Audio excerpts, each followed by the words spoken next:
on game. Talking about the beauty and the struggle and the pain. Speaking on adversities and gain along the way. Showing real love and uplifting names. On game, let me put you on game. Talking about the beauty and the struggle and the pain. Speaking on adversities and gain along the way. Showing real love and uplifting names. On game, let me put you on game.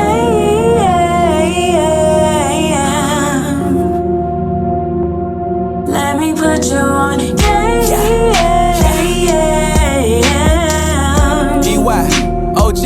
Let me put you on game. Let me introduce you to the dopest. Your best friends know it, keep the camera lens focused. Atlanta being noticed, we the coldest in a minute. Time is how you spend it, just make sure you pay attention. From my city to your city, coming strong might put you on something you ain't seen before. Like homie, you ain't know the kings and queens that bring the things that make you know. Round of applause, I'm on my job, no clocking out. So tell me, what is you talking about? See me on your TV, probably smiling like I'm about to take a picture. Spending money all type of ways, cause God knows you can't take it with you. Let me hit you with the fast, dog. I ain't staying where I'm at, dog. I'm out here like a logo, man, I put that on everything. Big wings, I carry dreams, ain't got time to just maintain. Succeed, my last name, guaranteed I keep it swing. Standing on business, the Lord is my witness. I promise that won't ever change. Just let me do my thing, and I bet I put you Let on me game. put you on game. Talking about the beauty and the struggle and the pain. Speaking on adversities and gain along the way. Showing real love and uplifting names. On game, let me put you on game. Talking about the beauty and the struggle and the pain. Speaking on adversities and gain along the way. Showing real love and uplifting names. On game, let me put you on game.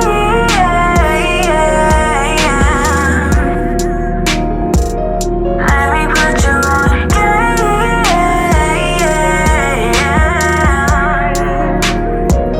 Let me put you on game.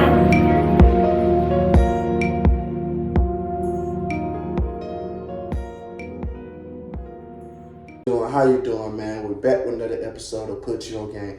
Man, I have another special guest with me, my first female DJ. She's a DJ, radio host. I got that girl, Venus. Thank you for having me. I appreciate you allowing me on your show, sharing your platform with me. Absolutely, man. You know, this is what it's about. This platform is for the upcoming creators, upcoming entrepreneurs, and entertainers, because people only care about you once you reach a certain status.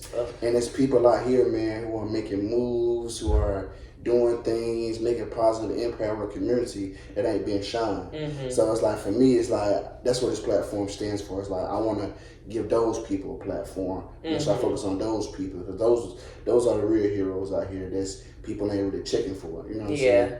That's behind the scenes or just doing anything to make shit happen. Those people don't never get noticed.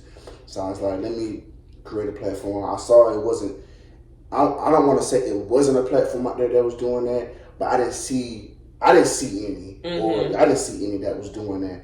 I was like, everybody's so focused on trying to interview celebrities. These people got millions of platforms they can go on. They don't need your platform. Yeah. To, you know what I'm saying? What about the people that don't got a platform? Mm-hmm. What about the people who don't have a voice, who want to share their story, who've been through things, who can influence you, can impact you? Mm-hmm. Those are the people that you need to talk to. So that's before they get too big. Absolutely. So that's why I said, man, put you on game platform and create that. And we don't do no gossip. Y'all know we don't do no chatty patty around this motherfucker. We don't do that at all. I should have asked you that. We can cuss on here. So, yeah, you say the fuck you want to say. I want you to be authentic self. Mm-hmm. You know, this is also a podcast too, where you don't have to be politically correct. Okay. You know what I'm saying? You can say what you want to say, however you feel. Even if I disagree with it, mm-hmm. you know what I'm saying? Say how you feel. It's about you. It's about showing you. You know what I'm saying? Yeah. You got to come up here and try to act all, right, proper. Let me say the right things. Nah, you got to do all that. Just be yourself, man. However you feel, you speak that shit. Because best believe if I feel something, I'm going to speak that shit. Mm-hmm. You know what I'm saying? Straight up. So, man, what are some of your goals you're hoping to accomplish this year in 2024? Ooh, 2024. I definitely, like I was just telling you, I definitely want to start like collaborating with more people, whether it's more radio shows who are, you know, giving up and coming artists and giving up and coming talent a platform, or podcasts, just working on myself as a person and as a DJ, just collaborating with DJs and just putting myself out there and being like, hey, like networking or talking to different like club owners, promoters, just like doing things that I didn't do last year. It's about to get hot, so it is. I do want to do like, and this might be a stretch because like I feel like everybody's already got who they want, but I want to do more like festivals, more outdoor events. Like I really want to go up a notch. Like I don't want this year to be, this is vague, but I don't want this year to be like last year. It's like every year I gotta elevate. Absolutely. Whether it's one notches, half a notch, or just like 2 notches. Like I basically want to do everything that I didn't do last year. I would like more consistent DJ gigs, but who wouldn't? But the culture is different right now, so I don't know if you go out, but like as a consumer, it's different. Nightlife, as a DJ, it's different. So if I can just find my lane and just like keep moving further and further in it, that's what I want to do this year. Just take myself to the next level and just the next level and the next level. So I like that, man. Yeah. So where you from though? Where you from? So I'm from Stone Mountain. So I like to call it the far east, like the east of the east side. Like you keep going down Memorial Drive, we're here. So yeah. Okay. Did you go to college? Yeah, I went to Howard. Oh, okay then. Smart girl. I'm dead. Yeah. I know a little. Smart girl. I know a little Okay. something. Smart girl. How's your experience going up there? Man, it's so crazy because like I feel like even more recently too, like I'll listen to some music and then I'll see that artist in person like a few days later. So like I was on Instagram before anybody's on Instagram. I was like had Instagram in like 6th grade. So I would follow little influencers, because they weren't called that back then, but little Instagram popping people. I follow different people from DC, from New York, and it's just so crazy just thinking like, damn, like I was following y'all in middle school and I'm in y'all backyard now, like so I'm seeing y'all at functions and stuff. But DC was amazing. Like it's an amazing place for black people. Like you think Atlanta's cool for black people, but like DC is like Atlanta, but not the smoke and mirrors. And that's kind of refreshing because like nobody is really like putting on up there. Nobody's acting like they got it. And nobody's doing things for clout. It's just like you really get to see people for who they are. As far as Howard goes, I met so many people, like so many black people from like so many parts of the world, the country, and people are like, why do you want to go to HBCU or something with black people? And I'm like, there's not one form of black people. There's so many different types of black people. You got Africans, Caribbean, your suburban people, your hood people, your alternative people, your shit. Even I met fucking farmers, like black farmers. Like you meet everybody, and it's like you pick up on like different people's slangs, different people's cultures, and like different people's perspectives, and you like apply that shit in their life. I mean your life. So going to Howard, man, it was a big like networking fest, but like I did make genuine connections and I did learn, you know. I was in business school, so like I do apply some of that shit today, but like mainly I feel like out of all the things I learned in college, I use my connections more than what I actually learned in the books. So, and I'm grateful for that experience, you know. Absolutely, because I speak about college on this podcast a lot. You know what I'm saying? Because I push people to mainly find their passion and purpose in life instead of going the traditional route all the time.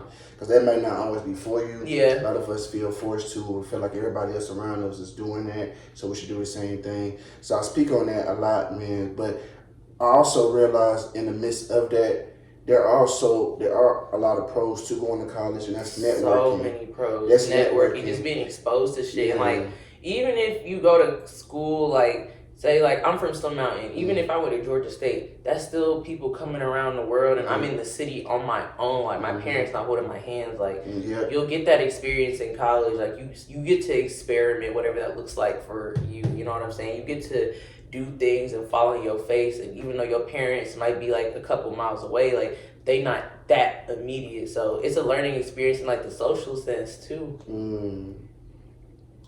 You know, so like you said, it's first time being by yourself, first time being alone, you know, first time taking care of yourself, A lot of us know how to take care of ourselves, you know what I'm saying? And you move far away, so you really on your own. Yeah. You know what I'm saying? Cause shit, you gotta, you know, by yourself, man. No family members you come back home to. I mean, you can during the breaks, but for the most part, you by yourself. You know, if you stay in the city, though, you know, you can always go back home and stuff like that. But college is also your first time you really doing everything by yourself, like you really. And I knew from a young age, like I wanted to travel, like, and it's like you got to start somewhere. So It's just like I knew I wanted to explore. So, you know, I've been to like Cali, Florida, of course, like with my parents and stuff. But like this is like my first time I got to like travel on my own, even though it was just like the United States. Like I got to do that on my own, and thank God I have common sense because. Sure to use a lot of it in a place that you're not familiar with, but like I definitely like that experience. I felt like I was a little like traveling in a sense. Okay then. So how did you get into DJing? So I started in 2018. So it was like the summer between my second year in college. That shit was sophomore year and my junior year. So Howard, they had a program where you could take up to this many credits. I think it's 3 credits, that's like 1 class.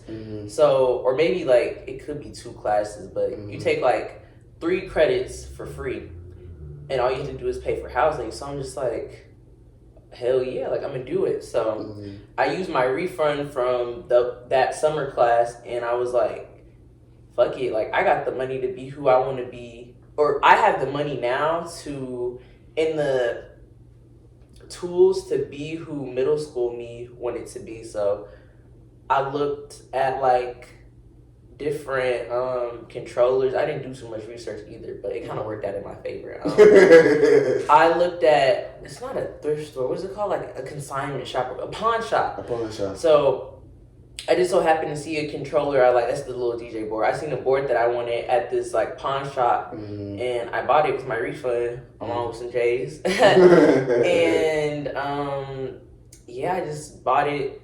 I had a HP at the time. I was just using what I had. I just plugged it and I just started.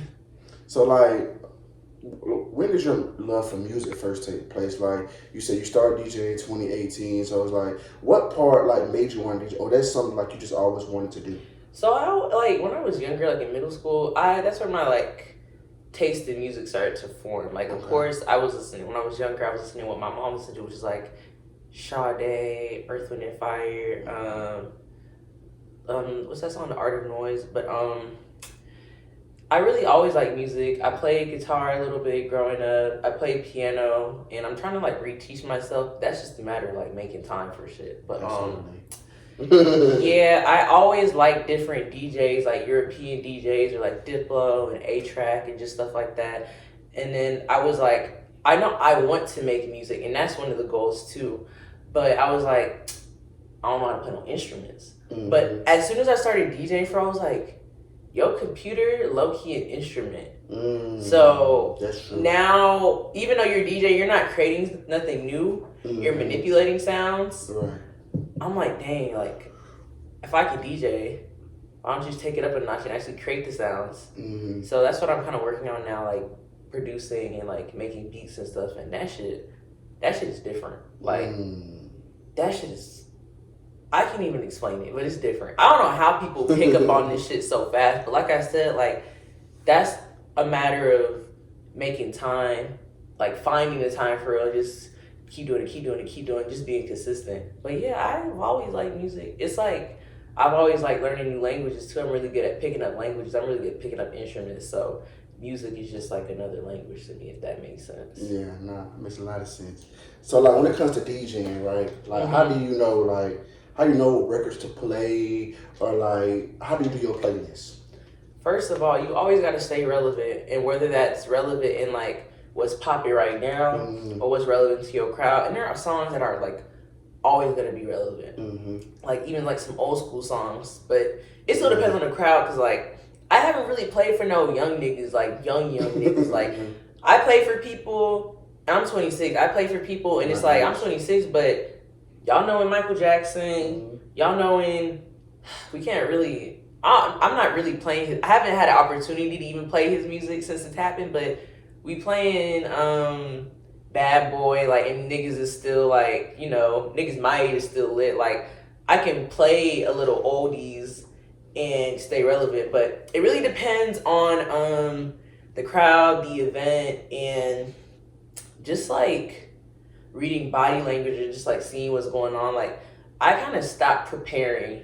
I mean, I practice because I'm like, there'd be some shit I'd be wanting to try. But I'm like, let me see how it sounds like on my own. But like, I don't really go in situations like I'm gonna play this, I'm gonna play that, I'm gonna play that. I feel it out, and I feel like that's what makes like the best DJs. Like you have to have some type of emotional intelligence, and I feel like just outside of DJing, a lot of people lack that. So it's like you're not really emotionally aware in general. So now you kind of have to develop that skill as a DJ. So yeah, I just do my shit. Something I really have fun with it. Like you have to have fun with it. At first, like I would always have fun with it, but it didn't show in my face. It didn't show my body language. Like I take it seriously, but like You just I don't gotta. No, I'd be looking like I'm thinking. Like I'd be looking. You would think I'm solving a math problem up there, but I'd be like, I'd just be too into it. Like I remember at one of my gigs, they was having like a whole like little dance battle, and I'm like, I didn't know because I was so locked in. Like, nah, you gotta look around. You gotta feel the crowd. You gotta interact with the crowd. Like you just can't be blinders on. You know what I'm saying? So that's how I figure out how to play. I just scan the room. So, damn, I like that. But you talk about having emotional intelligence and being able to feel the crowd out. I think that's anything, right? You can always be prepared or practice or anything, like prepare questions. Even in games, like you have a preparation. Yeah. But sometimes the game goes differently. You know And what I'm so, saying? like, what are you gonna do? What are you gonna do? Are you prepared to? Or are you just gonna stick to like man on man? Like, no, you're not. You got. That's another thing too. Like, you gotta be adaptable, and I'm already adaptable. But being a DJ has really shown me because you could prepare all you want, but what if your shit fuck up? Exactly. You can't like. That shit used to make me sweat, but now I just deep breath, just look cool. Nobody's gonna know unless you let them know. So yeah, just even with technical shit like that, like you just got to be able to just figure it out, and you got to constantly be committed to always wanting to figure things out and not giving up, and we're just working through shit. Absolutely, I like that, man. I like that. So, man, do you feel like DJing is a lost art? Why would you say that? Where did you get that question from? Like, what did you mean? Because I feel like, I mean, you know, at one point in time, well maybe because I'm not. I know you DJ, you be in tune into like really going on, but from the outside looking in, it doesn't seem like DJing is like really the move. Like it used to be a wave at one point. You know what I'm saying? That's like so DJs used to be wave, like all the DJs, and now it just seems like I don't know. It just That's seems so like it's crazy kind of low. saying that from an outside perspective because I feel like nigga, everybody want to be a DJ for some reason. Like I feel like DJing is the way. But I'm a DJ, but I didn't know from like a consumer perspective or outside looking in perspective, it kind of looked. Yeah, it does. I don't think. And it things people don't necessarily take a DJ serious too. I definitely can agree with you on some point because it definitely reflects. I was having this conversation yesterday. It reflects on how we're treated. Yeah. Whether it's by the audience, whether it's by the people paying us, or the owners of the venue, whether it's by the promoters, and it's definitely reflected in like the equipment that we use. Like I was having this conversation yesterday. Like nobody's investing in the expensive equipment because like nobody's taking us seriously. Like event owners would rather us put our equipment at like what's it called, event owners would rather put our equipment at risk than just invest in their own DJ equipment like outside the speakers, because like I guess they don't think that's a serious investment, and they don't think it's serious investment because inadvertently, like, you don't really take the DJs that seriously. Absolutely. Like, you know you need a DJ to keep your party jumping, but, like, you don't realize that you need a DJ to the point, like, I need to have the best equipment here already set up, so the talent I'm booking doesn't have to worry about, oh, my shit has to have insurance. My shit don't have insurance. Somebody spills something on my own shit, and it's my shit. I gotta go home with this shit. Or, like, damn, I gotta worry about where I'm gonna put my shit and if it's gonna get stolen. Like, we wouldn't have these problems if owners and venues invested a little bit more in DJs. instead of like bring your shit. Cause like now I risk dropping my shit. I risk somebody dropping my shit. I done seen it time and time. Like I brought my shit or some of the DJ before me brought they shit, and they like, oh, you can use it. The person before you used it. And I'm like, damn, why don't this work? Cause the other DJ just came in and just fuck that shit up. Like, I feel like venue owners don't want to go through that shit, but like it's just the risk you take, just like opening a venue. You risk people coming in and fucking your building up, like, you know, just it's the same with the equipment. But I don't think it's a lost art. Just because niggas not it was scratching and shit. Yeah, like that was a whole wave. But it's other techniques besides scratching, like the emotional intelligence, the technical aspect, like being able to come in and figure shit out. Just like, but then some people counting music and just being able to smoothly blend. Because some people say, I think I've talked to somebody. Some people say that people are not technically really know how to DJ. They just push buttons. They don't.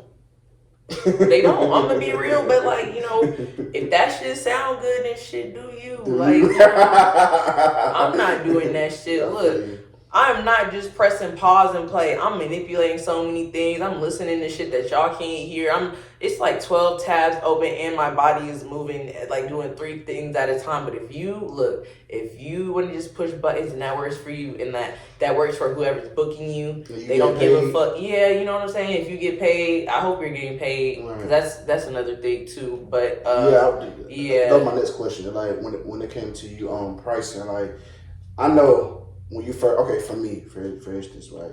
I know when you first started something, you try to like find that. For me, I try to find that balance. Okay, I put myself in the mind of a consumer. What's the price that I will pay for this? That's not too much. You know what I'm saying? That I know people will pay for it. But I also try to look at it from my perspective, like, but I still want to make some money off of it, right? Especially when you first started. Yeah. So for you, like, as far as DJing, like, how did you go about your pricing? Man, when I was first started, I knew niggas was taking a risk, so I kind of expected them to either lowball me, or I didn't even give niggas the opportunity to lowball me, because I'm like, this is what I will take. Right. And it was some bullshit, but I'm like, I'm starting out, so I kind of knew that. I would even do shit for free. I called it volunteering my time, because I'm like, I understand you're taking a risk on me, and I understand that, like, you understand you're taking a risk, and I understand that I don't know exactly what I'm doing, so, like, I was just hungry. But then, like I said, I've been DJing for 2018. Like, it's gonna be, like, 6 years in June. Like, I'm a big advocate on volunteering and paying it forward. So if I believe in your overall cause, then hell yeah, like, I'll volunteer my time. It might not be that much, but, like, I can't even say that, because it really depends. But, like... Because I know what the set is?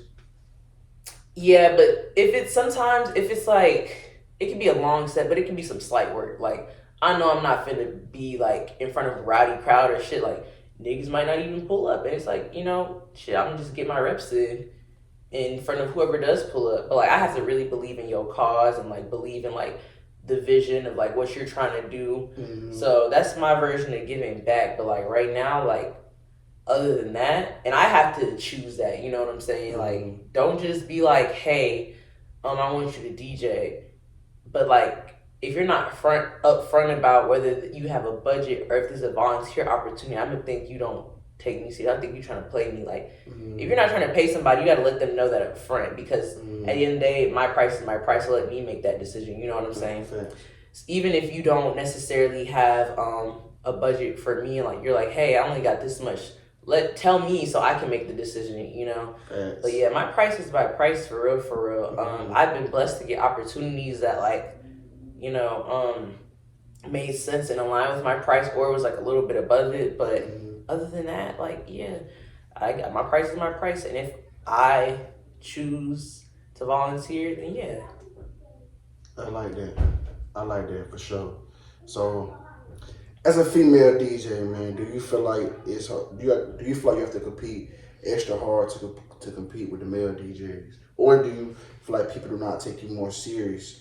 I feel like as a woman, niggas don't be taking me seriously because I'm a woman. And I've always had, like, a little complex about that, because it's not even just in DJ. It's, like, in life. Like, it is. That's true. Yeah, but I ain't not competing with no niggas, man. Like, I'm me, you're you. We do our own thing in the same vicinity. Like what they say, these hoes can't fuck with me. But like, not for real, like, and bro, niggas is too busy being niggas to even worry about what women got going on in that space anyway. So like, there ain't no competition for real. Unless we're like actually at a competition, but even that, like, man, it's some fun. But I personally don't be thinking though that like, and this is just like a thing I have. I really don't be thinking niggas be checking for me like that to even say like there's some competition. Cause like if I'm checking for niggas, I'm inspired. You know what I'm saying? Like how could I do that in my own way? I don't see no competition for real. So I don't feel it. I don't know other people. I know as a woman, it's like, you know, so you see a lot of male DJs. You know, it's like, you know, you see a few women. But of course you would know. Of course you probably know a bunch of women that do it. But for me, like I said, I just give perspective from the outside. Like man, when I go to spots, a lot of times you see a lot of men up there, and I'm like, at the end of the day, like entertainment is a male dominated industry. It is. Yeah. It is. So you really gotta like be that one. Like you really gotta just like kind of stick out. Sense, you know. So that's why I asked. Cause I know, but like you said, really just being a woman though is a lot more hard than y'all. Y'all gotta do this, y'all gotta do that. It's just different for y'all, and I hate that. I don't like that. Yeah, it's really niggas be weird too. Cause I feel like if you talented, you got the skill. It shouldn't matter who you are. If you can do it, you can do it. Or what you look like. Yeah. Unfortunately, but niggas be weird. Like niggas be trying to let me take you to dinner their way into like, you know, booking you for a gig, and I'm just like, why do I have to go to dinner with you to get a gig? I'm just like, look, if it ain't about DJing, don't hit me, like, respectfully, like, relationship or not, like, I don't play like that, because it's like, you open the door, and then niggas gonna keep trying to, like, creep in, so I don't even want to open that door. So when it comes to competition with men, like, I don't see that shit, but when it comes to niggas being weird, I've definitely had my fair share of that shit, and it's just like, y'all gotta stop being so horny. First and foremost, like, because when you go into a situation already thinking about how you gonna fuck, whether or not you realize it, it kind of determines how you gonna treat the person, how you gonna talk to the person, your body language. So it's like, get that out of your head. Like, I'm a person, so I'm not just like a sex object. I'm not a doll. You just can't touch me. Like, don't do that. Like, no. Like, I'm here to make my money, just like you would be here to make your money. If he was a DJ, you wouldn't fuck him, so don't try to fuck me. Like, ew. It's just so unprofessional. And I think at the end of the day, like, you not taking me seriously, but I can't take you seriously. Because I'm just like, damn, you slinging dick to every person who, like, to every woman who, or you're trying to sling dick to every woman who got a DJ board. Like, that's wild. Also, you care about shit like that. Yeah, because I noticed, like, if that's a thing with you, like, that's how you run your business. Like, I don't want to be involved in that in no parts. I feel you. So I don't know what the fuck you got going on or what the fuck you trying to get me into. I feel you. Nah, that's fair shit. But you taught me something though. I never knew. You taught me something earlier when you just said that when you trying to smash, you trying to do that affects how you treat the person. I never thought about it. Whether it's a lot of things that people do. There's a lot of things that people do, men and women, that like whether you realize it or not, you do it. Like even me, if I go in a situation like I think you cute and you look good, you know what I'm saying? Inadvertently, I'm gonna be either anxious because I know like whatever I say is gonna mess up my chest, so like fucking you or you fucking me, or like I'm just not gonna be who I really am because I'm going in there with like ulterior motives off jump instead of just like, you can acknowledge somebody look good, but like it don't gotta go past that. You can be like, oh, they look good, let me see what they on, and if they cool and it leads up to something cool, but if not, like something don't always gotta lead to sex. Yeah, like sure. I don't get how, like, don't get me wrong, you could be sexually attracted to someone, you could think somebody's fine, you could think like they got a nice body, but like to go as far as you see somebody off rip you in a fuck, bitches be dirty. And you can't tell that. I mean, sometimes you can, but like if it's a bad bitch, you're not thinking about that off rip. Like you can't tell that off a first look. So when you interact with her, you already think about fucking, and then it completely sets your mind that like this bitch might be sleeping on the mattress on the floor, or her water might not work, or like she don't really take care of her hygiene, but like you going in those situations thinking about sex, so all that is just like goes over your head. Like you just gotta be cool. You gotta be friends with people, not with the intention of I'm gonna be friends now and fuck later, but like I legit want to be cool with this person because they look good, and I like being cool with people who look good. Fast. Yeah, everything you said that perfectly, and everything. Yeah, absolutely. Like it's okay with being friends, and you can't just try to smash every female. It's good to have female friends, and it's good to have friends in high places. You know what I'm saying? So they said that perfectly, and then I'm really sorry that you had to experience that and go through that. I know other women that's been on this podcast. Y'all probably know y'all looked at some that's kind of said similar things with guys I always try to do. I think it's always important to keep it professional. I think you always want to keep the main thing, and that's so important because people lose track of the main thing. You know what I'm saying? The thing is, if I reach out to you, I'm trying to get you to DJ my party or something. Let's keep that first. You know what I'm saying? And then if something, was to talk, they don't got a line or something, we like the vibe, we'll go from there. But let's keep the main thing. And I think people lose track of that. And it's interesting how you said that. You was like, people, whether you know it or not, you know what I'm saying, you treat the person differently. I never thought about it like that. And that's why I love interviewing people, because people bring so many different perspectives on life in general. You like, damn, you know what I'm saying? I never thought about it like that. You know what I'm saying? Wow, like, then it makes sense, like you said, because you're going to teach like, damn, so, so I'm going to try to, so you're going to treat them differently. You ain't go, whether you know it or not, you are. Like, that's interesting. That's some game right there. That's some game. Y'all niggas take notes, get your notepad out. Women get your notepad out. That's some game for real. Man, I appreciate that. I like that, though. So, what's velour? Did I say it right? Velour. Okay, velour. And why do you do it every year? So I just started last year, but it's really a party I came up with. Like, I've had this idea for years, and like I said, like I just got the tools and resources and the connections to execute it. So I've always wanted a party. I'm like, I love like fashion and fly shit, and I feel like fashion and being fly and music kind of go together. Like, you see it how rappers live. Like, it's like a lifestyle, and that's like one of the things that I aspire to be, like kind of like a lifestyle DJ. Like, you see me, I'm finna be at the functions where it's fly, the vibe is right, the music is good, people is dancing, the people got that shit on, I got that shit on, but like, velour is supposed to be like a sweatsuit theme party. Well, it is a sweatsuit theme party because that's another like lifestyle thing. Like, I'm real cozy. I play fly shit, I wear fly shit, and I just really wanted to create an environment that encompasses all that. And even the environment itself is some fly shit. Like, it's almost a party.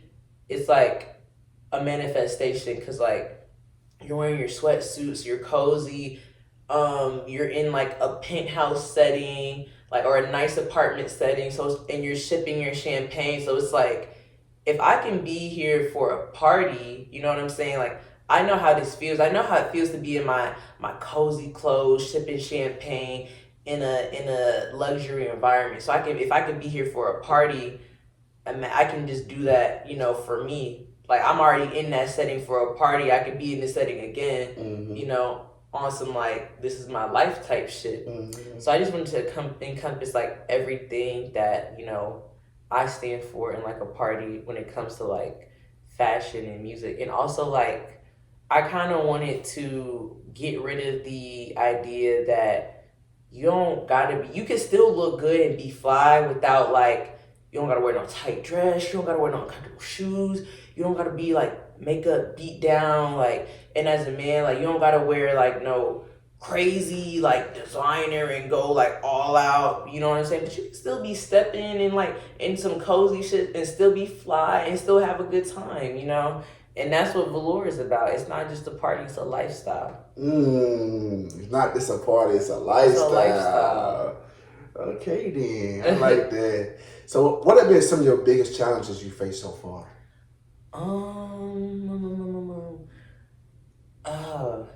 Finding that balance between like, regular job and then getting off my regular job and be like, bro, I'm tired, but I gotta go network, I gotta go practice DJ, I gotta go talk to people, I don't want to be in nobody's face no more. Like, I'm already contrary to popular belief, I'm not the most social person, but I definitely got to put on that front, bro.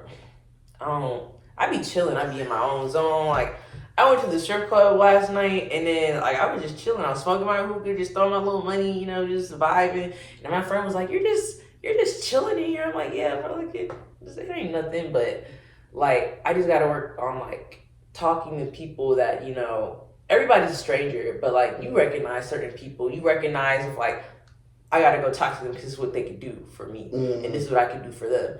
And just having conversations with people I don't necessarily know, but that can benefit me. Having the energy to get up and even like, well, this sounds dark. Having the energy to get up and be like, okay, you gotta go DJ, you gotta go do this, because it takes a lot out of you. I live kind of far, so I be driving all the time. So sometimes I get home late and I gotta wake up like 3 hours later. I'm like, I don't want to do this. I don't feel up to it, but I have to do it. Just mainly like collaborating with DJs, and that goes into like putting myself out there, just mustering the energy to be in different settings, and just kind of like pushing myself to do these things. So I'm like, after work, I want to go home. I don't want to be in nobody's face, but just, you know. And I'm in my work clothes, so it's like, I gotta go out of my way to change, and I gotta go talk to people. So, yeah, that's just the challenge, like the social aspects, and sometimes it's the environments. Like, I used to want to DJ in the clubs so bad, and I've had my moments, but like, I'm kind of glad that I'm not a club DJ, for real. I mean, I'll take the opportunities if, you know, they're given to me, but I'm kind of glad I'm not in that environment on the regular, because that shit be draining. Like, I don't be trying to go to the clubs and stuff like that. So, like, just being in certain settings, like, I'm a DJ, like, it comes with the job, but just being in certain settings all the time, it's just like, but hey, because I don't necessarily want to be outside for real sometimes. Like, it's like, if I'm outside, I'm working, or it's like I haven't been outside in a minute, I'm celebrating something. But, like, just going in these, like, low vibrational environments and just draining environments just to, like, you know, network or just, you know, get the job done when you're not the most social person. Because sometimes my social battery will give out in the middle of my set. I still got to keep going. I still got to push through. I still got to, you know, shake hands and talk to people. So, yeah, that's the challenge. That's real, though. So you pretty much like being to yourself. I like being to myself and with my community, like the people that I fuck with. Okay. You know, I take my relationships, whether it's my friendships or romantically, very seriously. So I just don't let anybody like around. But that could be kind of challenging when it's like you're trying to network. So it's like, I don't really want to necessarily be buddy with you. And I don't necessarily want to be fake, because it's just like, I know if I talk to you, it might not go nowhere besides business. But like, I'm learning, like, it's okay. Like, not everything has to turn into a friendship. Like, you just gotta like even with friends, like, you have friends for certain things, and you have your, like, you know, your close-knit path. Like, why certain people don't understand that? I don't. That's real. That's real. But like, sometimes I start to take that mindset into like when I'm like networking and stuff. I'm like, yo, everything doesn't have to be like something deep and substantial. Like, this can only be a working relationship. It doesn't make you, you know, it doesn't make you fake, you know, for just talking to somebody when you have something to offer them and they have something to offer you, and, you know, that's it. And it doesn't necessarily make you fake for wanting to align with people who y'all might not are going to be besties, but, you know, it doesn't make you fake for aligning with people who do the same thing as you know what I'm saying? So, yeah. Put these folks on game, baby. Put these folks on game. That's real like, shit. But that's like, so I say that all the time, like, certain friends you fuck with for different reasons. You don't gotta fuck with everybody. Even strong. certain people you fuck with for different reasons. Absolutely. That don't make you fake. Yeah. But like, some people get that confused, and some people take that personal. Yeah, and I have to kind of work on that, because I'm like, damn, I'm only talking to her because I need something. By the end of the day, like, she only talking to you because you need something. It's like, nobody said y'all gotta be besties, so it's okay. You have certain friends that you can do this with, get advice from, have shared life with, you know, life experience with. You have some friends that you just communicate with if you want to do this or if you want to do that. And or it does not if you make want to go fake. hoop or something, you want to go hoop. That's my hooping buddy. Like you have a certain friend, but that don't make you fake. But some people take that personal. So I think you said that's some real shit. And it like if you think like, oh, I'm only talking to this person because I want something, and I mean in a networking sense, I'm only talking to this person because I want something. It'll turn you off from talking to them in general. So it's like you can't hold yourself back like that. Like you're gonna have to make some like not so substantial, you know, interactions. Just keep it pushing. Just always be yourself. Absolutely. And then like, you know, never come to somebody in like a networking setting where it's just like take. Always come to somebody in a position, you know, where you can offer them something. And if you think about it like that, like you want something from them, they want something for you. Y'all not. It's a mutual thing. It's not fake. So, and they're not meant to be your friend anyway. So it's cool. Y'all can still be cordial, cool. You don't gotta be rude, but you know, it's a mutual exchange. And keep it pushing. Keep it business. And yeah, it's not fake. Absolutely. Man, let's get into this game. Man, you ready to get into this game, man? We got to spice this thing what's the game? I man, forgot. I asked you 5 questions. Whichever ones you get right, I take a shot. Whichever ones you get wrong, you take a shot. Now, I give you multiple choice.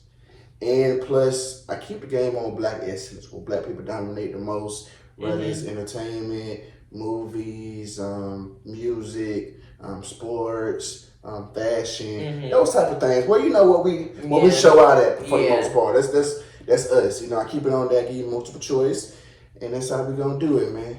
How you feeling about it? You scared? I'm good. You scared to smoke? No. We gonna get into it.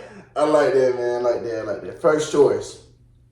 I give you multiple choice now, so when I answer these questions, I'm not expecting you to know the answer. I gotta say that too. When I'm asking these questions, don't looking at me crazy, looking at me stupid. The whole point is a guessing game, okay? I'm not expecting people to walk around knowing the answer to these damn questions. You know what I'm saying? Okay. Because if I was to ask you what's 2 plus 2, I'd be taking shots all goddamn day. Okay. You know what I'm saying? So I gotta make it 50-50. I feel like All make it fair. You know what I'm saying? So, okay. Number 1. Who has played in more movies? A, Eddie Murphy. And it's close. It's close. So before you go with your first answer, it's close. B, Jamie Foxx. Let's say Eddie Murphy. Final answer? Okay, you got that right. Pass me that tequila bottle over there, man. I don't even... Y'all already know I can't stand... I don't really like tequila like that. I'm a brown person. I like Crown, Henny, all of that type of stuff. Y'all miss me with that. What made you say Eddie Murphy though? Cause I think of some of the roles he been in, and I think of like the quality of like. But it's closer than what you think though. But I'm thinking about like the quality of, how do I say this? Like, you know, you can tell a movie is older. Me personally, I've never seen a movie that Jamie Foxx is. Me personally, I've never seen a movie Jamie Foxx was in. And I was like, this kind of looks a little dated. You know what I'm saying? Like. And I just think of like, you know, he made music, so he making Jamie Foxx made music too. He makes it like, my girl likes to party all the time. Like, that sounds a little bit older. To me, he's really an actor though. I look at more of the actor realm than him. Do you think Jamie Foxx is more of an actor? He has a few joints. I think he has Unpredictable. He has Future. I mean, he had features. You know, Fall for Your Type. Yeah, that was a good one. That was a good one. Blame It on the T-Pain. I feel like he's an entertainer. Like he's really all around. What's that song? I think he's on 2 songs with Kanye. She said she wants some Marvin Gaye. Yeah, so he's on that. He's on that. She Gold takes Digger. my money. Yeah, Gold Digger. Kanye snapped on that bitch though. He snapped on that bitch. He really did. But he's on those 2 songs. So Jamie Foxx got some joints, but movie roles. I think that's what he normally want to do. Like, he's also a comedian too. I feel like the oldest movie that I've seen him in is Ray, but I'm like Jamie Foxx. I feel like Eddie Murphy's been in things. I've seen things Eddie Murphy been in, or like just clips of things Eddie Murphy been in way before Ray. Absolutely. Yes, I agree with you. I agree. So, number 2. How many top 10 songs does Future have? A, 10, B, 11. Let's say 11. That's wrong. Like one off. Hey, you know what's funny though? You just, I kind of like what you're doing because you're not even putting no thought into shit. You just named it. You said that you don't expect me to know, so I'm just like, well, I tried too hard, you know. So, because some people really take this like they be like, oh shit, let me see. They be like this, man. They be like, they be in there not thinking like, damn, you know what I'm saying? I'm like, I don't know. It's funny though. That's for the chaser. Yeah. Go ahead. Got your water. Go ahead. Hook yourself up. Pour yourself a drink. If you want to do, go ahead. Hook yourself up. All right. What's the next question? This is a true or false question. Okay. Nicki Minaj. Shout out Nicki. She been doing her thing on this tour or whatnot. Nicki has more number one hits than Megan Thee Stallion. True or false? True. That's wrong. Ashley, better be funny. Ashley is equal. Oh. I don't know. She been around longer, so. I'm gonna tell you know what? I'm gonna wait till the end of the game before I tell you what I want to tell you. No. Cause then I'm gonna give away my stuff that you're gonna start getting right. Yeah, man, yeah. Okay. Which designer brand had more value last year? Was it A, Hermes? That's how you say it. B, Chanel. Hermes. Yeah. Okay, you got that right. Okay, look at you. They got you. Okay, we 2-2 in. Pay me that.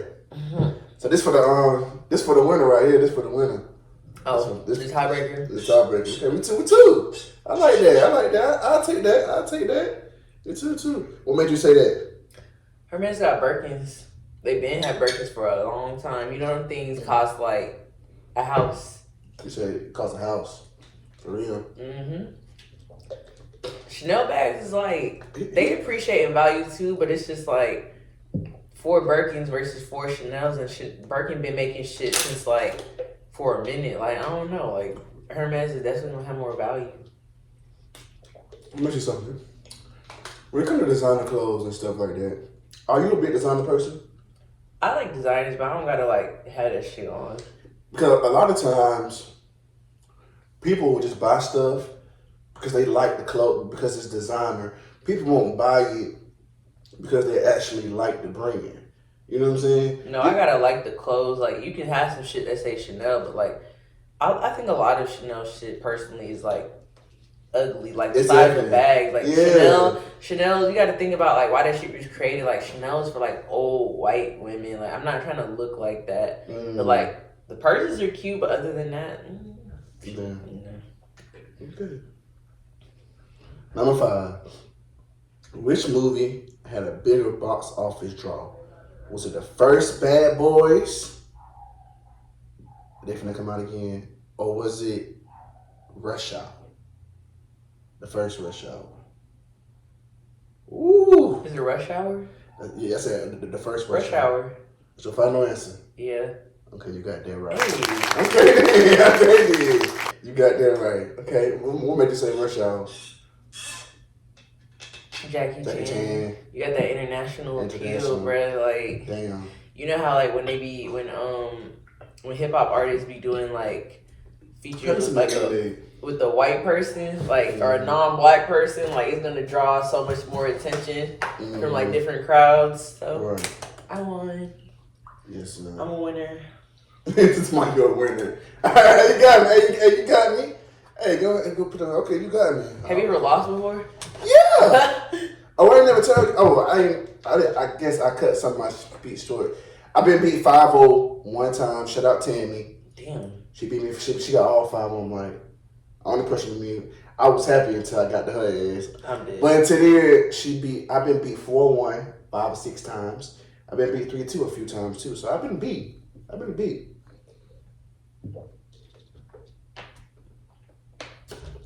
And also, I hate taking shots too. By the way, I'm more of a chaser type person. I like my drinks But I heard somebody say, my cousin said she likes taking shots because she like, I want you to just go ahead and kill me right now. What? Like, just go ahead and get me drunk right now. Don't sneak up on me. Just go ahead and get me now. That's okay. That's an interesting perspective. Yeah, it is. That's what he told me. Like, just go ahead and get me right now. Like, I don't need to sneak up on me. Just go ahead and get me. But how you feel about this Future, man? Drake, Kendrick, Cole. Ooh, how you feel about this stuff, man? This regurgitated ass beef, like. I think it's just hip hop. Didn't Kendrick do this shit in with the Control verse? Like, we've been here before, bruh. As far as Drake and Future, I don't know if that's a beef or a PR stunt. Because when I found out the alleged reason that they're beefing over a girl, no shade, no tea, over a stripper. Like, y'all supposed to be the most playa ass niggas, and like strippers are like the last person playa ass niggas is supposed to beef about. So I'm just like, okay. And then Future's so like, I'm Future, like, you know, I don't give a fuck, like, you know how Future's persona is, like, y'all beefing, you Future are beefing about a girl, please. Yep. That shit's silly. But absolutely. Man, I don't care. Like, Drake's shitting on everybody right now when it comes to Kendrick, Cole, and like, Kendrick and Cole. Like, I love both of them, but like, Drake is everywhere. Drake like. Hold on, so you think Drake above Cole right now? Huh? You think Drake above Cole right now? Bro, look at Drake and look at J. Cole, bro. Drake is everywhere. Cole number one. Everywhere. He's number one now. I don't listen to J. Cole for real no more. Like, he don't do it for me. Like, I just. Oh man, I gotta go to sleep. Let me go to sleep. Yeah, that's how I feel about J. Cole. That's how J. Cole just. Are you serious? Yeah. Do you like lyrics? I do, but I'm not trying to listen to J. Cole. Like, I don't know. Like, he cool. He was cool.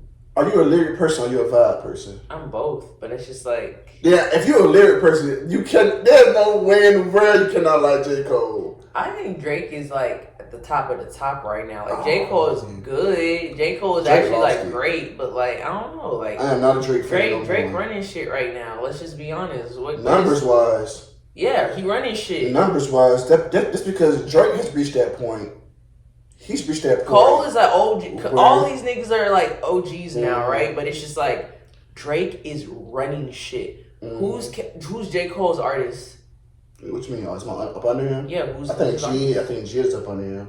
G is starting to make a little noise. G hard, but like he not. But you talking about somebody that's under him. But here's what you gotta look at it. Drake a boss. Drake doing them numbers. Drake is one of those type of people. No matter what Drake do, Drake's gonna sell. Drake can drop an ass song and people will still gonna listen to it. But Drake don't be really dropping ass songs though. Like what? He don't be dropping ass songs.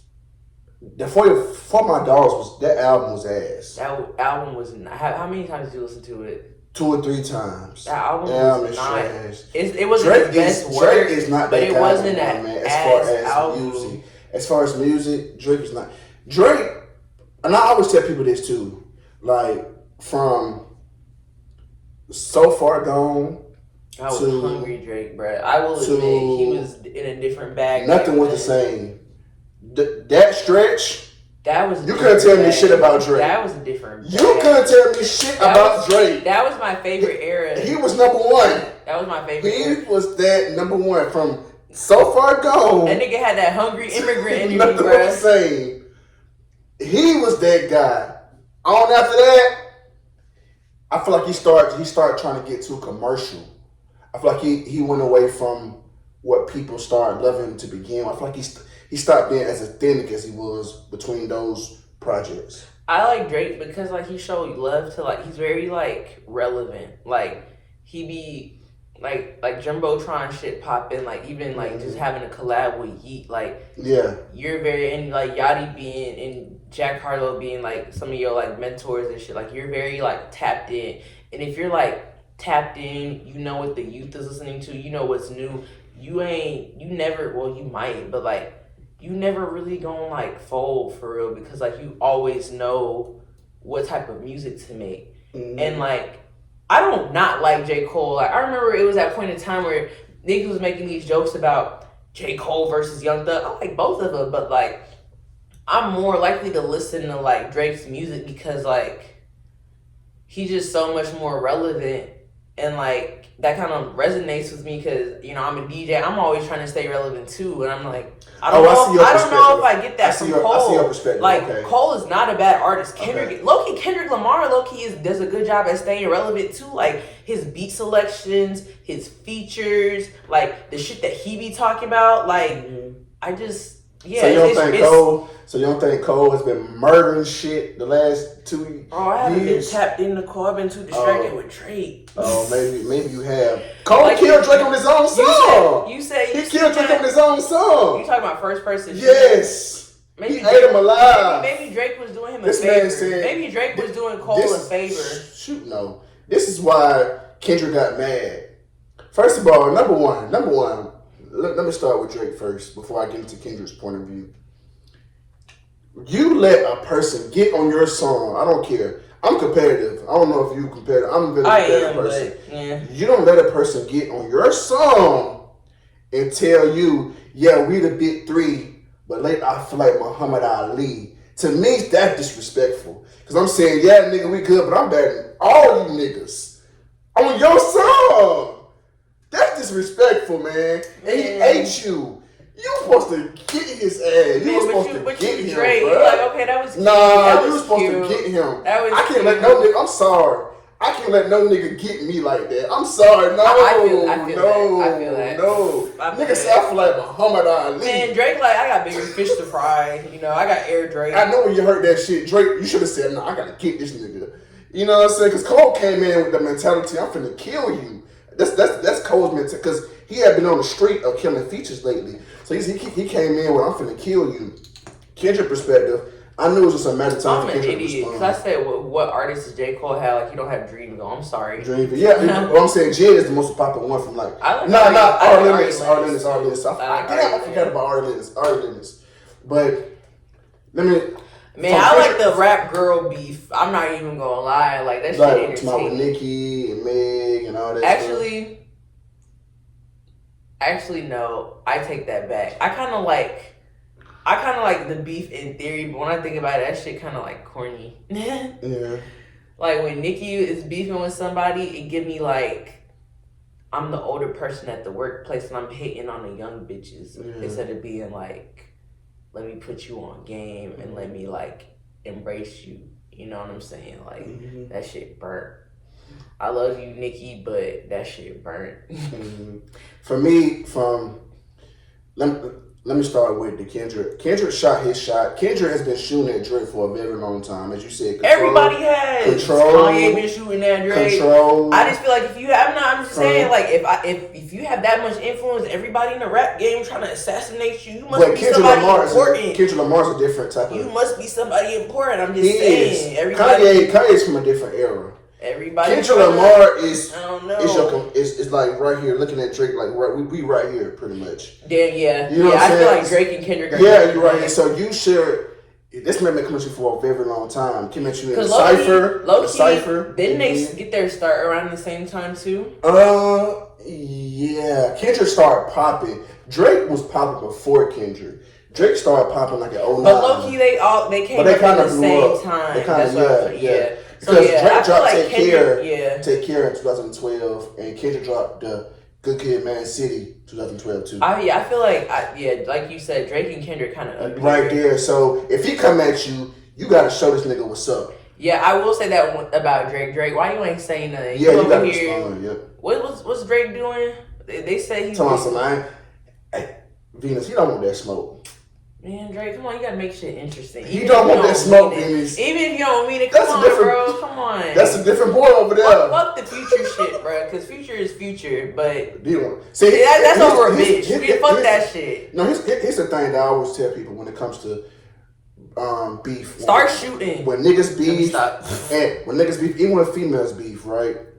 People always say it's bros over hoes, it's women. It's bros over hoes. and this woman, you know what I'm saying, and this woman over niggas, right? That's the thing, right? Nah, but I'm women are gonna choose a nigga over women. I'm sorry, y'all gotta stop. And then what I'm finna say, it's bros over hoes, right? The two things that will break up any friendship, can break up family members, break up anything, is money and pussy. Cause wasn't Quavo beefing with one of his money and pussy? Wasn't Quavo beefing with Takeoff over Sweetie allegedly? Not Takeoff. Offset. I heard that, but I don't believe that shit. I hope it's not real because I'm like a girl.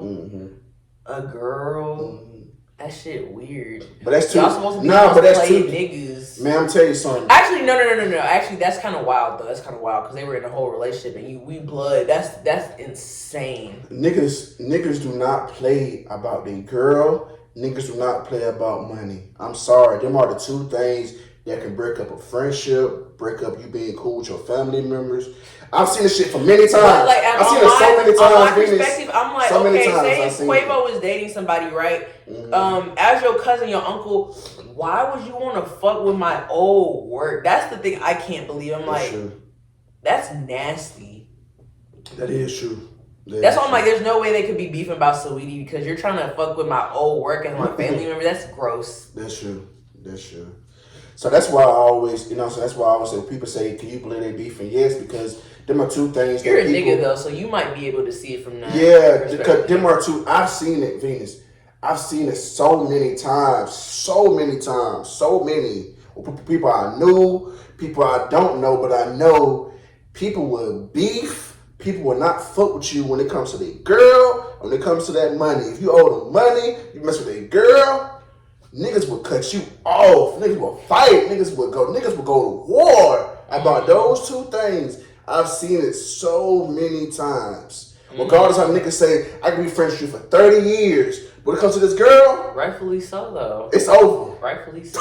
That's nasty. It's over. And them are two things that I've seen so many times that I'm like, I can believe some it. type of principle. Yep. Absolutely. And it's like a man that will fuck with your old work, knowing that was your old work, will do low key anything to you. And I feel like the same with women. Like, even if that was like we were in a relationship or not, you knew that was somebody I was fucking with heavy. You knew that was someone I had feelings for. You're liable to do anything to me because like I can't trust you. Absolutely. So you come from my girl and you come from my pockets. Ooh, I like that. Those are two things you keep. Yeah, those are two things you keep close to you. Like. Yeah. And then them are two things that would set anybody apart. Regardless, y'all niggas always saying that shit. You won't be that one. Trust me, you will be that one. If that girl pussy good and everything else good, you going to war. She doing shit for you. She done held it down in ways you ain't never told nobody. You going to war now, boy. You going to war now. I'm trying to tell you, boy. She done let you drive her Honda. I've seen it, I swear, I promise you, I've seen it too many times to know those are the two things niggas will fall out for. Niggas will talk to their family for. And it happened too many times. I've seen it. I have a hard time though conceptualizing that like two family members will fuck with the same girl. That's low key what I think Diddy and his son was doing. See, when it comes to Diddy, my thoughts on Diddy. That shit is like tragic. I've been waiting for a while to get my thoughts on Diddy, my situation. But let me just say this on Diddy. Diddy, there's three things I took from the situation with Diddy, right? The first thing is Diddy should have played ball with Cassie before I went to court, right? Because I think he said in a statement that she wanted to sell out privately first. But he called her bluff. So she went to court, and that's when she filed that suit against him, and he sold it so fast. He made himself seem so guilty when you sold it so fast. And if you wasn't guilty, after you sold it, why didn't you counter suit for defamation of character? Because he's guilty. Absolutely. You should, at the end of the day, and that's what fucked them up. But at the end of the day, what really fucked them up is like, don't do the shit that would like put you in situations like this. Like just like how niggas be like, don't snitch, don't put if you're not a street nigga or like you don't want no parts in that shit, don't put yourself in situations where you've seen something, you're a witness to something, you're an accessory to something that might cause you to be in a situation where I either snitch or it's my freedom. Like just stay out of that shit. that nigga Diddy just, that boy got lost in the sauce. And that's just my thing. And that's my first thing. I was like, Diddy should have settled out before he even got to court. He should have. If you know your Venus, this is my thing. If you know your shit stanked, if I know I got demons in the closet, I done a lot of criminal shit. If this girl comes to me and privately wants some money, I'm going to take care of it. Because if it hit the courts. It's outside of like you see what I'm saying? Outside of like him not doing, because that was the beginning point. You shouldn't have never did that shit. But it's like you did it, and it's like you should have rectified it like a long time ago. You not only should you not have touched this girl, but like because you did whatever to this girl that you did. I didn't read it because I'm not even trying to. That's too much. But like if you know you're in the wrong, there's nothing. I'm gonna just say this: there's nothing that you could do that could ever like rectify a situation of you inappropriately dealing with the woman or vice versa. So the least you can do is some type of financial compensation, because that girl is probably gonna have to get therapy, some type of rehabilitation if she's on drugs and strung out about that shit. The least you can do is like, I did what I did. Let me, compensate you. Like you shouldn't have touched the girl. You did, that it shouldn't have took this long for you to figure that shit out. But even if the Cassie thing wasn't a thing, apparently he got several skeletons. Yes, yeah, he do. But Cassie was the start. I'm talking about the start of everything. Because when Cassie sued him, that's when everything started to come out. Nothing came out before Cassie sued him. But even before Cassie sued him, it was some allegations going on, like B2K and shit like that. Yeah, I heard about that. Yeah. B2K. But I feel like when Cassie sued him, when she won that court case against him, that's when everybody started suing him. Everybody started coming at him and rightfully all this, so, because he made himself seem guilty, even if he wasn't guilty. Rightfully so, though. Supposedly, even if you weren't guilty, you made yourself seem guilty. And number two, what I realized is, and this is life lesson too, you can be on top one day and be at the bottom the next day. You gotta keep your hands clean, and the only way to keep your hands clean is do not do that shit. Mm-hmm. You could be on top one day and be at the bottom the next day. What I mean is, think about everything Diddy had going on. It just did with Folk World last year. He had the liquor selling good. He's on top. Supposed to be on the reality show with Young Miami. Just dropped the album, that Love album. Diddy was making moves. And now all of a sudden, just back on the bottom. Yeah. I just tell you, man, that like you said, keep your hands clean, and life is just, it's crazy how it can happen. Then another thing is, who was really with him? I think Boosie said this. Like, where's all his friends that supported him? Where's all the people that was really his friend? Even though he's wrong. Too. Even though you're wrong. Okay, Venus, let's just say %. You're my friend, right? I might not condone the shit that you did. I don't support you, but you're still my friend, so I'm still going to be there for you. But in his case, his friends was probably right there doing the shit with him. And Absolutely. They probably, if you're Diddy's friend, you're of a certain status. Your lawyer's probably like, hey, bro, like, this is yourself, for your brand. Yeah. For your brand, fuck your brand, for your freedom. Yeah. For, like, they didn't get Diddy, bro. They got his kids. They got the man kids. They didn't just get Diddy. They got his kids, bro. So it's always money over friendships, then. That's pretty much what you're saying. Huh? So it's money over friendships, then. That's pretty much what you're saying. It's not even just money over friendships, but it's just like, like, you should have never been friends with this person, so it's just like, now your lawyer or whoever the fuck you hire got to come and do, like, hazmat work. So it's just like, your kids was in it. Nobody knew that man kids was in it, but it's just like you said, like, you have your friends. That man had his family. Mm-hmm.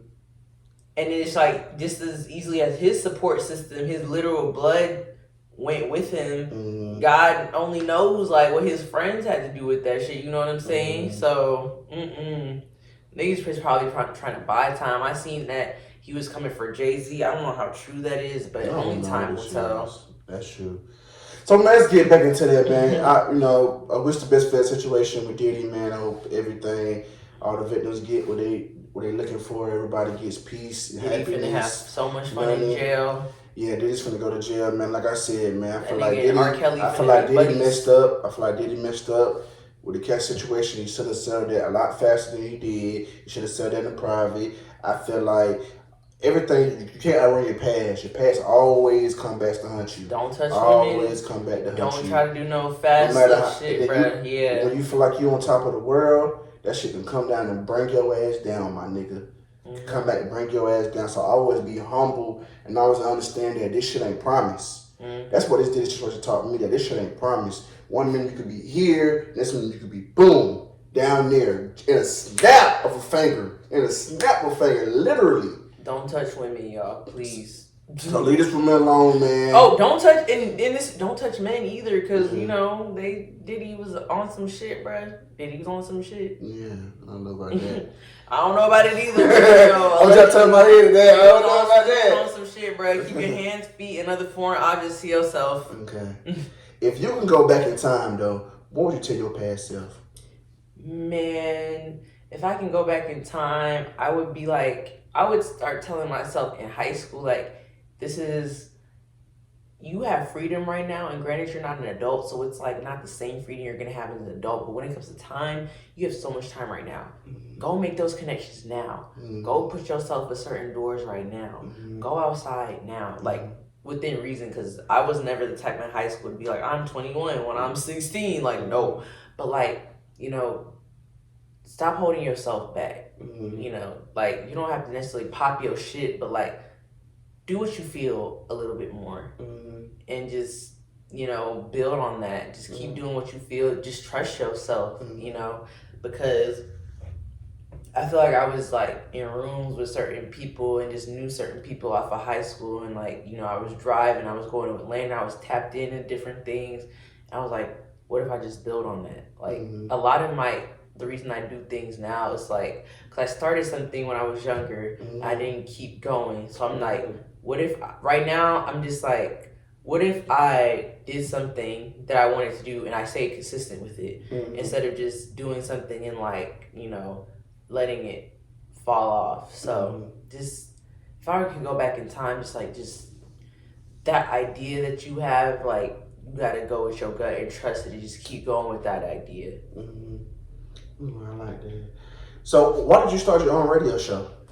Because I feel like I have so much personality, and you do. Like in high school, I wanted to do skits so bad because, but I told you, I have a complex about people not taking me serious as a woman, and if you're a funny woman, niggas definitely don't take you serious. Like, niggas don't take like Vine comedians, they don't take them serious in the first place, right? But add being a woman on top of that, niggas not gonna take you seriously. Like, I wish I would have like acted a little bit more on that too, because now I see like the funny Vine people, just funny people in general, in like different lanes, like modeling, doing music, or just doing brand endorsements, or just on shows and stuff. So yeah, I feel like I have a personality. I feel like I have a lot to say that's not just like regurgitated Twitter topics, and like I said, I'm always big on paying it forward. So I wanted my own platform to show like up and coming talent and whatnot, like the people that niggas don't want to interview but still have so many gems to drop and so much to say. So I was like,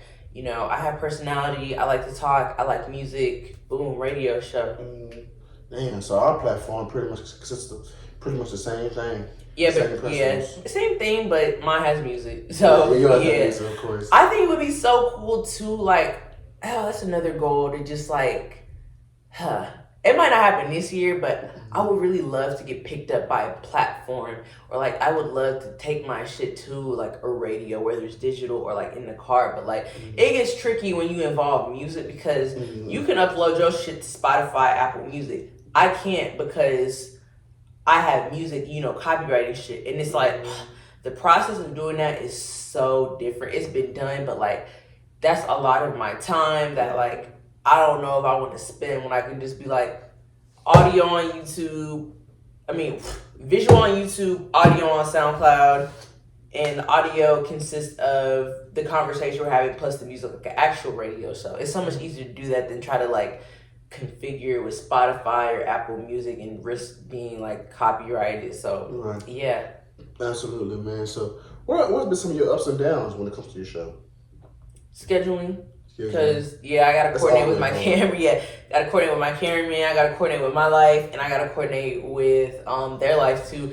And like I don't know if you've seen some of my radio show, but if you keep, I'm in a different setting every time. Like I'm pulling You up are. on you. I seen that. I'm putting up on you because I'm trying to keep a low overhead. I don't got no budget, so like respectfully, you be doing shit in your house, and like I get it. So I'm like, cause you don't want to spend that money to go to a studio, and it's like you low key don't have to. So it's just like if I can find a mutual place where you know.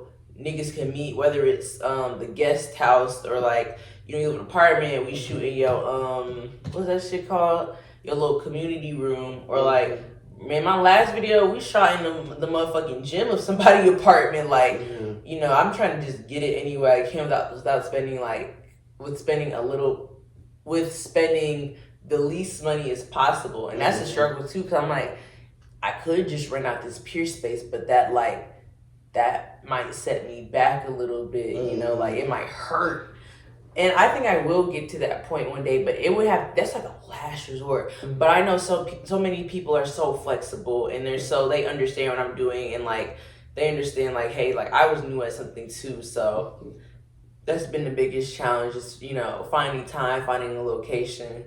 Yeah, that was, you know, it's crazy how you say that, you know, me shooting in, you know, in my house and stuff like that. For me, it was more so like, at first, that was my biggest challenge of doing this podcast. At first, I was like, I don't know where to shoot it. I was supposed to originally shoot it with my homeboy, Zay. Shout out my brother, Zay. I was supposed to shoot it with him, but he not doing this comedy thing, so I'm doing this.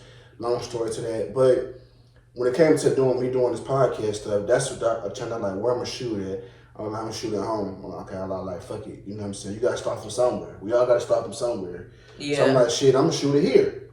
So in the midst of me shooting it here, I was like, you know what I'm saying? I understood, you know, because I was like, damn, I got a friend and a homegirl. Shout out my dog Kiera, man, my dog. And shout out Ella too, that's my dog too. Shout out both of them. But, you know, I realized how much they pay for the studios and stuff like that. I'm like, for me, right now. Yeah, for me, it's like, damn, I got so much other shit I'm already paying for in general. I don't got the time to be dedicating to that towards here. So I'm like, shit, what can I look at what they got. I'm like, shit, I can buy this shit on my damn own. It come out cheaper. You know what I'm saying? Because I feel like the real is going to relate to the real regardless. It don't matter how you set, look, no matter where you at. People are going to fuck with real shit, authentic shit regardless. You know what I'm saying? That's just how I feel. If you're authentic, if you're a real person, people can't. And a lot of people like start out in their house too. Yeah. Like that's one of the things. Like I never had a complex about it. Like a lot of people start out like not in traditional studio setting, and they get to a point where they are. So man, yeah, that's always the goal. As long as you're pushing out content, like you know. Absolutely. So that was one of my trials too. So here's how you say that. So man, this question: how far do you see yourself being as a podcaster / radio host? What you mean? How far do you see the radio show going? Year wise? You can say year. I want to be a radio show host for like as long as I can. Like like I said, I'm trying to get this shit like mainstream. I'm trying to get this picked up by like platforms like. Speaking this to existence, like iHeartRadio, if I could somehow get on Spotify or Apple Music, I know it's difficult because I play music and the copyright, but like, or on the regular radio, like I'm trying to take this shit because at the end of the day, like I'm a DJ, but I'm also a businesswoman, and as a businesswoman, like you have to have multiple things going on for you. Like, where can people find me when I'm not DJing that I don't have to be physically? You know, you can just access that shit wherever. My radio show, you know, I want the sponsorships. I want brand deals. Look, y'all, when I get my first ad on Spotify or YouTube, you know your girl doing big things. Like I'm trying to get to that point where I have I'm doing ads and I'm recording hey y'all, like I've sponsored this, use my code, you know, like I'm trying to do that because like I'm a DJ. It kind of makes sense. Like DJs have radio shows. So I'm just trying to like get it as big as possible because like I don't just want my only entity to be just me DJing. Like I DJ for other people, but I want to have my own shit to show for it, whether it's velour or whether it's my radio show. Right. So I like that for sure. What do you see yourself in the next 5 years? Damn, 5 years. Hopefully I have a house. I'll probably have a house. Shit, not doing the same shit I'm doing now.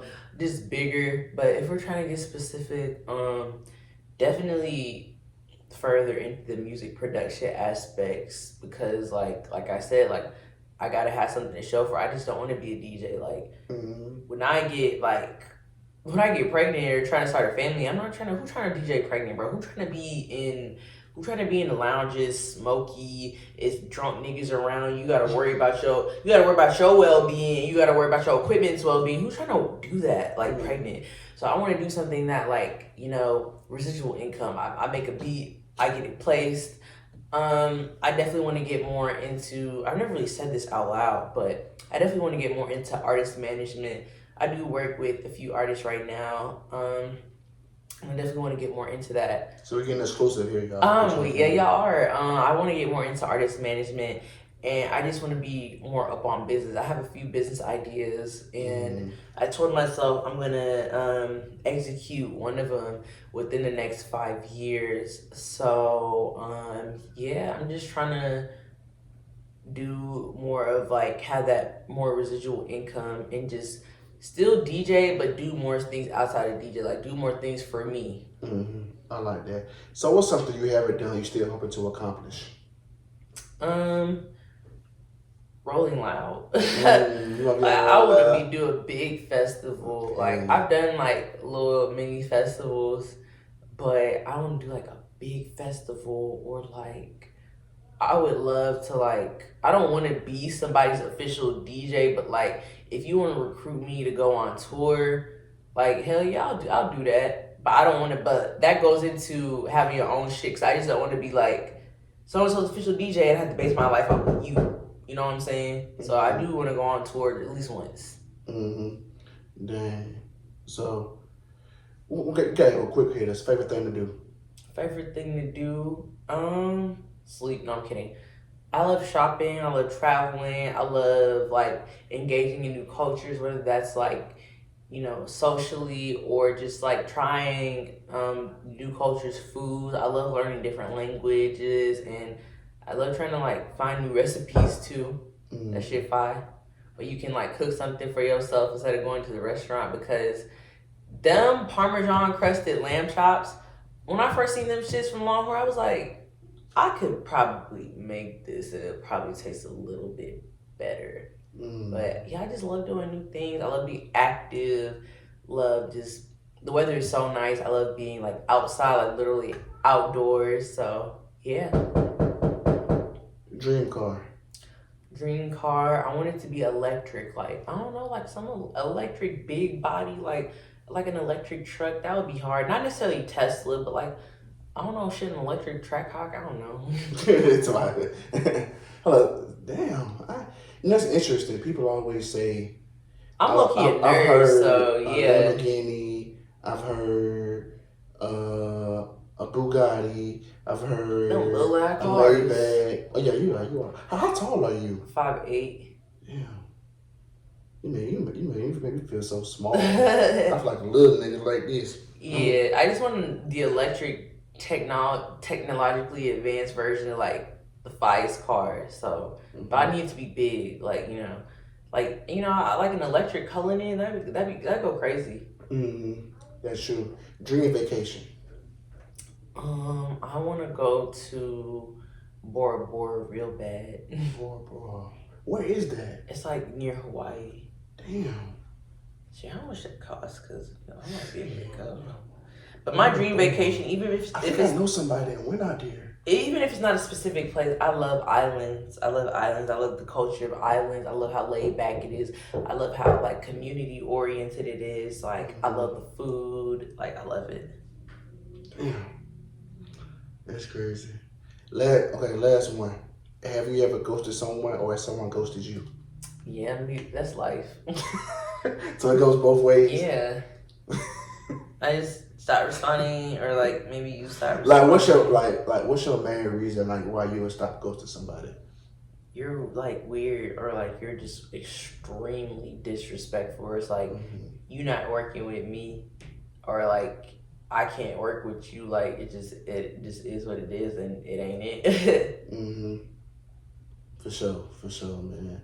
So before we get out of here, what has been your biggest failure, and how were you able to overcome that?